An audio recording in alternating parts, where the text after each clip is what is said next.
అభినయం ఉన్నా కూడా సరైన అవకాశాలు అందుకోవడంలో వెనకబడిన నటీమణుల్లో అందాల తార రెజీనా ఒకరు. 2012లో వచ్చిన శివ మనసులో శృతి సినిమాతో తెలుగు ప్రేక్షకులను పలకరించిన ఈ చిన్నది తొలి సినిమాతోనే నటిగా మంచి గుర్తింపును సంపాదించుకుంది. తనదైన అందంతో కుర్రకారు హృదయాలను కొల్లగొట్టింది.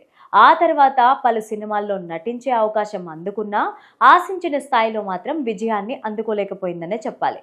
సుబ్రహ్మణ్యం ఫర్ సేల్ ఎవరూ తప్ప తెలుగులో పెద్ద విజయాలు దక్కలేదు. అయితే అదే సమయంలో తమిళంలో కూడా పలు అవకాశాలు దక్కించుకుంది చిన్నది. కాగా ప్రస్తుతం హిందీలో 2 చిత్రాల్లో నటిస్తోంది. ఇండస్ట్రీకి పరిచయమైన సుమారు 14 ఏళ్ల తర్వాత బాలీవుడ్లోకి అడుగు పెడుతోంది రెజీనా.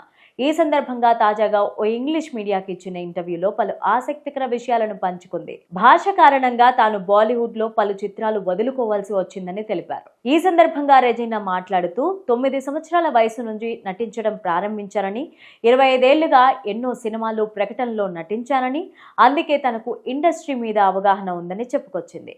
ఇక పరిశ్రమలో నటిగా ఉండడం, ముఖ్యంగా బాలీవుడ్లో దక్షిణాది నటిగా కొనసాగడం చాలా కష్టమని తెలిపిన రెజీనా హిందీ సినిమా కోసం ఆడిషన్ ఇచ్చినప్పుడు ఆ భాష మాట్లాడగలనో లేదో అని చూశారన్నారు. అయితే దక్షిణాది సినిమా పరిశ్రమలో ఈ విషయాన్ని పట్టించుకోనని, ఏ భాషకు చెందిన వారినైనా ఎంపిక చేసుకుంటారని చెప్పారు. అందుకే కాలీవుడ్, టాలీవుడ్లో ఇతర భాషలకు చెందిన ఎంతో మంది నటీనటులు అగ్రతారలుగా ఎదుగుతున్నారన్న రెజీనా హిందీ సరిగ్గా మాట్లాడలేకపోయినందున ఎన్నో అవకాశాలు కోల్పోయానని చెప్పుకొచ్చింది. నేను పంజాబీ అమ్మాయిగా నటించలేను, కానీ ఒక పంజాబీ అమ్మాయి మాత్రం దక్షిణాది నటిగా చేయగలదు. నా విషయంలో అదే జరిగింది. నార్త్లో నటిస్తున్న హీరోయిన్లే సౌత్ ఇండియన్లో కూడా సినిమాల్లో నటిస్తున్నారు అని రెజీనా తాజా ఇంటర్వ్యూలో తెలిపారు.